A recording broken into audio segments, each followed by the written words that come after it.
What is going on, everybody? Of course, the MLB draft happened last night, and it was very, very interesting. We had a lot of good picks.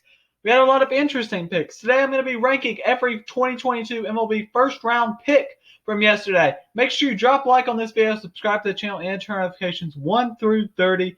Don't be too sad if your team is number 30 or whatever, because obviously things can change, and these players are going to get a lot better when they get into pro ball. And let's go ahead and start from the bottom, going up. Starting off at number 30, I'm going to go with Xavier Isaac, the Rays' number 29 overall pick out of East Forsyth High School in North Carolina. I just didn't like this pick. I thought that it was a big reach. On MLB.com, he's currently ranked number 113. This is a guy that, of course, does have a lot of raw power that I think the Rays are going to be able to develop pretty well. But I think there was a lot better players on the board here at number 29. I mean, you still had Connor Prelip. You still have Brock Porter on the board. You had Jackson Ferris on the board, Brock Jones, who they ended up going with in the second round. But I think that there's a lot better players, and I know that the Rays like to reach on players and stuff. But Xavier Isaac, I just don't think was the best guy that you could have went with here. And I think that he's definitely the worst pick of the first round. Next up at number 29 is going to be the Milwaukee Brewers with Eric Brown Jr. out of Coastal Carolina. I was just not a big fan of this one either. I mean, he's going to hit for a high average, it looks like, and maybe be a potential leadoff hitter in Major League Baseball. It's just he has absolutely no power. I mean, right now he's a guy that maybe could hit 10 home runs a year in the major leagues. But he doesn't really have any power. He's going to be a decent hitter. He's not great at shortstop either, and he's coming from a smaller school. There's a lot of things that kind of turned me away with Eric Brown, and I think there's a lot better picks. Coming in at number 28 is Mickey Romero, the Red Sox number 24 overall pick out of Orange Lutheran High School in California. I didn't really like this pick of Mickey Romero. I was watching him play at the draft combine, and I just didn't really see him as a first-round talent. I thought that he played a pretty well shortstop, had a bat that could develop into something, but I don't think that he's a first-round pick. I don't think that he's a first-round talent at all. I personally had him more in the 60 to 70 range. I think they could have got him in the second round, to be honest with you, and I really don't like this Red Sox draft so far. They need to start doing something to make it a little better. Next up at number 27, I'm going to go with the Cubs' 7th overall pick, Cade Horton. I really did not like this pick. I thought that Cade Horton was one of the worst picks that there was in the first round, especially that high overall. I mean, he didn't really have a good regular season at Oklahoma. He's very inexperienced at that.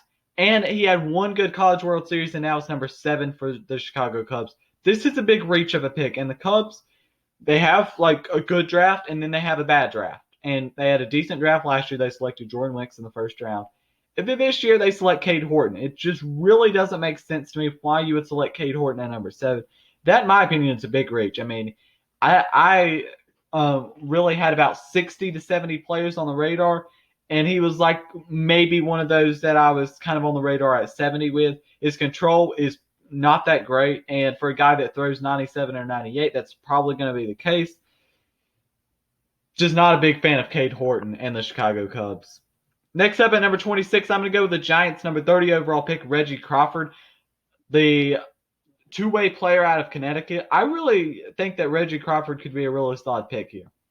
This is a guy that can throw 98 to 100 and then is going to be pretty solid on the offensive side, playing like first base or probably more like DH. I wonder if the Giants will go with him as a two-way player when he gets up to pro ball, but he's probably going to be out for 2022 and 2023, which I know is a little bit not good for the San Francisco Giants. I mean, they're a team that wants to win now, and at the time when he may make his professional debut, he may be 23 years old already, to be honest, and he's going to be an older guy when he does end up playing in professional baseball.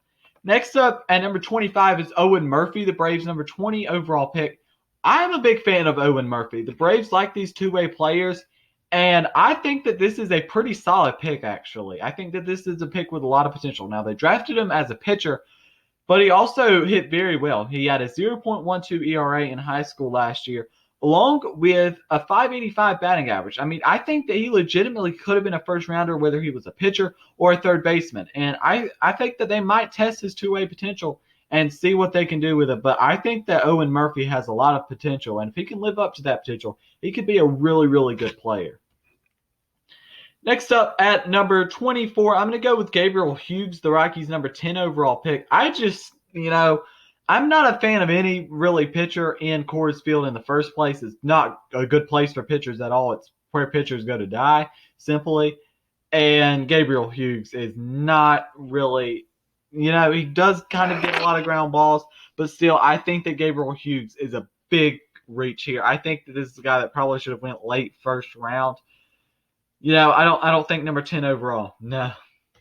Next up at number 23 is Daniel Suzak, the Oakland Athletics number 19 overall pick. I've been a decent fan of Daniel Suzak's, but I just don't like this pick. I mean, you have a ton of catchers already. You have Langoliers. You have Sean Murphy. You have Shea Langoliers. I mean, you just have so many catchers. I mean, your top two prospects are catchers. And then you select another one. I mean, Daniel Suzak's a good catcher, but he has no spot on this.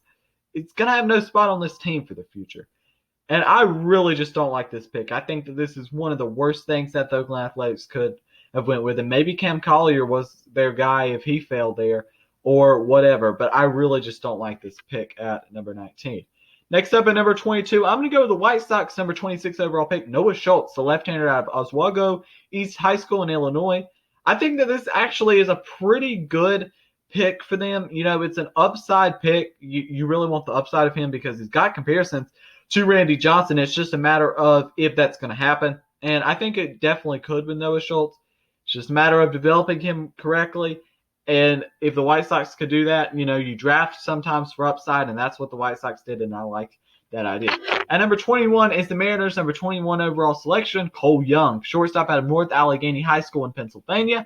I'm not a big Cole Young fan. I mean, he has just about no power.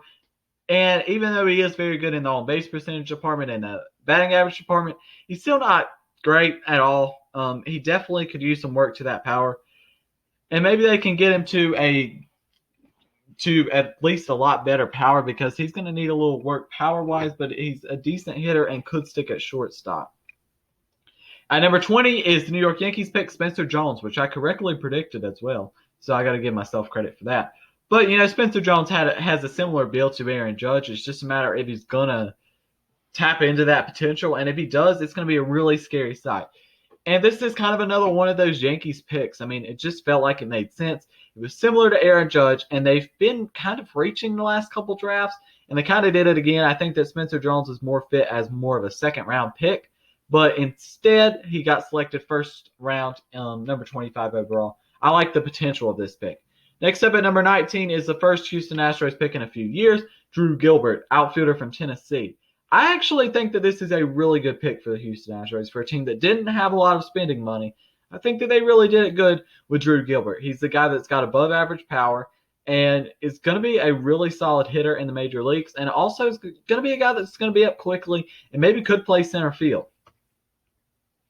Next up at number 18 is Justin Crawford, number 17 overall pick by the Philadelphia Phillies.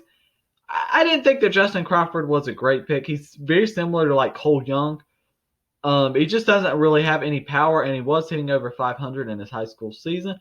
But this is a guy that just doesn't really have a lot of power. And I don't hate that. I think that the Phillies can develop power, but the thing is they haven't had a great history of developing center fielders, aka Mickey Moniak, and some others. But they don't really have the best history of that. And I think Justin Crawford still, if he still has this amount of power when he gets up closer to the major leagues, he could still be a decent leadoff guy. But, I mean, nothing much more. Next up at number 17, Jett Williams, number 14 overall pick by the New York Mets. I didn't think that Jett Williams was a great pick, but I did like what the Mets did. They selected the more polished college guy with their first pick, and then went with Jett Williams, kind of a less polished guy. And Jett Williams is out of Texas Rockwell Heath High School in Texas. And, I think that Jett Williams, he's a short guy, kind of similar to Jose Altuve, just plays shortstop. I think that he could be a decent pick. Next up at number 16, Brandon Barraria, number 23 overall pick by the Toronto Blue Jays. I like this pick of Brandon Barraria a lot. I think that he could be a very solid arm in the back of the Blue Jays rotation at some point And, this guy's throwing 95 to 99. He was absolutely dominating in high school. And I think that he's going to be a really solid pick for them. I think that the Blue Jays did need a little more talent down lower in their farm system, and Barraria is going to be that. He's probably going to start in like low A. But it adds to another left-hander after Ricky Tiedemann has been a really good left-hander this year for them. Next up at number 15, Cooper Ajerpe, left-hander from Oregon State, number 22 overall by the St. Louis Cardinals. I've been saying that I think Cooper Ajerpe is the next Chris Sale. I think that this is the biggest steal of the draft here, getting him number 22 overall. He's Chris Sale 2.0. He can throw 97, maybe even harder than Chris Sale can throw, and has some really nasty pitches. I think that Cooper Ajerpe is a guy that St. Louis fans should be really excited about. He's going to be up quickly. He might be the first guy that's up from this draft. Next up at number 14, Gavin Cross, outfielder from Virginia Tech. He was selected number 9 overall by the Kansas City Royals. Gavin Cross, I'm not the biggest fan of him. I think that he's going to be a solid outfielder. I think he's more fit in a corner position than center field. And, I think that Gavin Cross is going to be a good hitter. I don't think he's going to be a middle-of-the-order hitter, but I think he's going to be a solid guy that's going to get on base a lot and maybe not hit for too much power, but still could hit for some power, get into one every once in a while. Next up at number 13 is Dylan Lesko, right-handed pitcher out of Buford High School in Georgia. Selected number 15 overall by the San Diego Padres. I think that this is actually a really solid pick. Now, there's been a lot of guys similar to Dylan Lesko's injury. And a lot of people, I think, kind of over-exaggerate Dylan Lesko's injury. I probably would have took him in the top 10 if I was the team. And this injury has been similar to guys like Walker Buehler has had this injury. And there's been a lot of players that are still really good players in the major leagues that have had this injury. And I'm not too concerned about Dylan Lesko if he still has the velocity. And he's not going to Vanderbilt, it doesn't look like. Next up at number 12 is the number 3 overall selection of the draft, Kumar Rocker, right-handed pitcher from the Independent League, Frontier League, the Tri-City Valley Cats. I think that Kumar Rocker wasn't as bad as some people might say. I think that this was a pretty solid pick. He was the guy last year that was kind of the number 1 pick guy for a long time, but instead it ended up being Henry Davis last year. And I think that Kumar Rocker actually is going to be really solid. It fits the timeline of the Texas Rangers with a lot of their players being up, closer to the major leagues. And I think he's probably going to start in Double-A and pitch with Jack Leiter. And I think one of the main reasons for this pick is because, when they were scouting Jack Leiter, I'm sure they saw a lot of Kumar Rocker there too. And they were like co-aces. You bring it back together. And this is a Rangers rotation that is really nasty for the future. I mean, you've got Owen White, you've got Jack Leiter, and Kumar Rocker. That is a really good top 3 rotation, maybe with Dane Dunning and some other pieces. They have a really good future, the Texas Rangers do, and this may make them one of the top farm systems in baseball. I'm talking top 3. Next up at number 11, I'm going to go to the Miami Marlins, number 6 overall pick, Jacob Berry. I think that Jacob Berry is a pretty solid pick. Now, he is pretty positionless. He just doesn't have a position to play. But maybe the Marlins like that versatility to where you can play him in first base, left field, third base. You can play him just about anywhere. I think that he's probably more suited at like first base.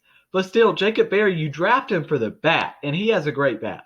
Coming out of Louisiana State University, if you're looking for a guy who had a bat, he was the guy. And he just has a great bat, and that's why he's drafted 6th overall. Next up at number 10 is Chase DeLauter, the number 16 overall pick by the Guardians. I'm a big fan of Chase DeLauter. I think that this guy also might be a two-way player, considering he can throw over 90 on the mound as well. But Chase DeLauter is a great hitter, and I know that he's coming from a smaller school in James Madison. But still, this is a guy that's polished and he's proven. And I mean, I think that there wasn't a better pick here for the Cleveland Guardians. And I like what they're doing.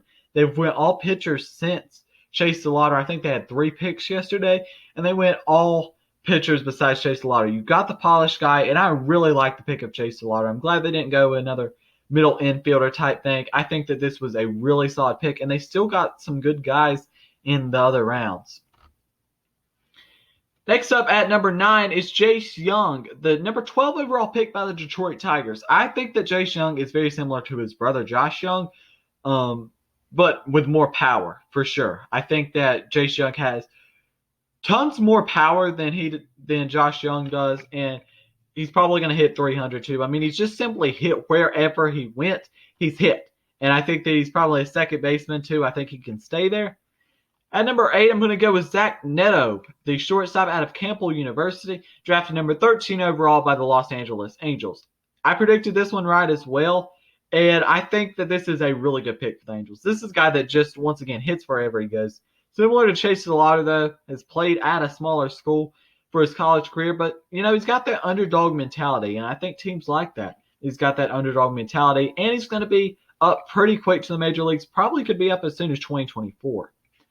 Next up at number 7, I'm going to go with the number 8 overall pick for the Minnesota Twins, shortstop Brooks Lee out of Cal Poly. Brooks Lee is just a great hitter from both sides. And I mean, we don't even know which side he's better from. That shows you how equal he is from hitting from both sides.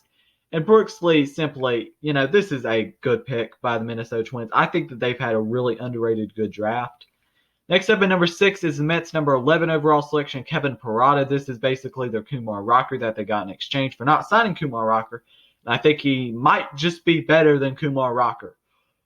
And Kevin Parata is going to be another guy that's going to be up quick. And I don't hate the pick. I understand that they have Francisco Alvarez there. But if nothing else, Parata is going to be a great hitter at DH or first base.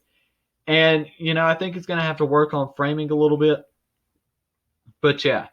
Number 5, Elijah Green, the Nationals' number 5 overall pick out of IMG Academy in Florida. Now, he's a boomer bust type player. If he starts striking out a lot and stuff, well, this is probably not going to be the greatest pick. But the last couple of years, they've went with high school hitters, and I think that Elijah Green could move quick through the system if he performs like he could. And if he does, I think Elijah Green could be a really solid pick here, and he could definitely be.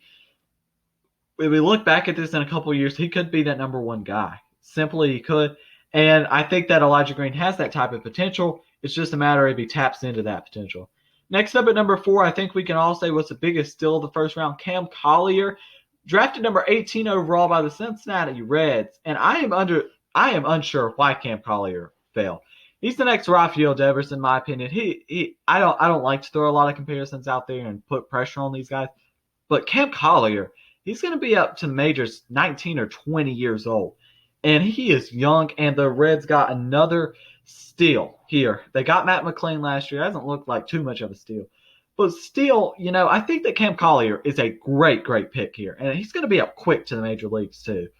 And I don't think that there was a better guy that the Reds could have got to fall to them at number 18 overall. That's insane. He's a top 5 talent, in my opinion. I have him ranked number 5. This is an awesome pick. Great value for the Cincinnati Reds. Next up at number 3, I'm going to go with the Pittsburgh Pirates selection at number 4 overall, Termarr Johnson. Termarr Johnson just looks like a guy that, he has a ton of potential, and his bat is really, really good. And, he's just going to be a guy that's going to be really, really good in the major leagues. And I think that he definitely is a top 3 player in this draft. And Termarr Johnson, he just keeps on proving why he should have been a top 3 pick. And it seemed like he could have went number 1 overall to the Baltimore Orioles. I love what the Pittsburgh Pirates are doing. Let's head on to number 2, where the Arizona Diamondbacks selected Drew Jones. The Diamondbacks are just drafting greatly these last couple of years. They got Jordan Lawler to fall into their hands last year, who's been exceptional in the minor leagues. And now they got Drew Jones to fall right into their lap. And it seemed like the situation was going to be, if Drew Jones was that number 2, the Arizona Diamondbacks were going to take him, and they took him. Drew Jones, five-tool potential. He could be a Mike Trout type potential. The easy comp is going to be his dad, Andrew Jones. But I think more could be Mike Trout, because this guy has some really big potential with the bat once he gets stronger. He is going to be really, really good with the bat, and he already could play defense in the major leagues right now. Maybe couldn't be that great of a hitter in the major leagues, but he could already field in the major leagues right now and be a really good one. His floor is a really good defender, maybe a Lorenzo Cain type, but his ceiling is a guy like Mike Trout. Next up is the first overall selection by the Baltimore Orioles, Jackson Holliday. Great pick from the Baltimore Orioles. I thought that they were maybe going to go under slot value, which was going to be Termarr. Was kind of their guy that was going to be under slot value guy. But they simply went for the best guy available. And that's what I want to see here, is going for the best guy available. And even though Jackson Holliday doesn't totally fit the timeline of their team or anything, Holliday's going to be great. I mean, 17 home runs, 79 RBIs, like a 670 average in just 40 games playing for Stillwater High School in Oklahoma. I mean, he was awesome this year. He's clearly the best player in this draft to me. I think that Drew Jones and him are kind of 1A, 1B to me. But still, I really like this pick of Jackson Holliday. It was a great pick. I'm glad that they finally went for the guy that, was the best player available. And they're probably not going to be selecting here anymore, to be honest. I think this is their last number one overall pick for a while. But yeah, that is my ranking for the first round picks of the 2022 MLB draft. We had a lot of surprises, a lot of good picks as well. It was a great draft. Great first round of the draft. Obviously, we have rounds 3 through 10 today. But yeah, thank you for watching. Leave a like, subscribe, turn on notifications. Thank you for watching, and peace.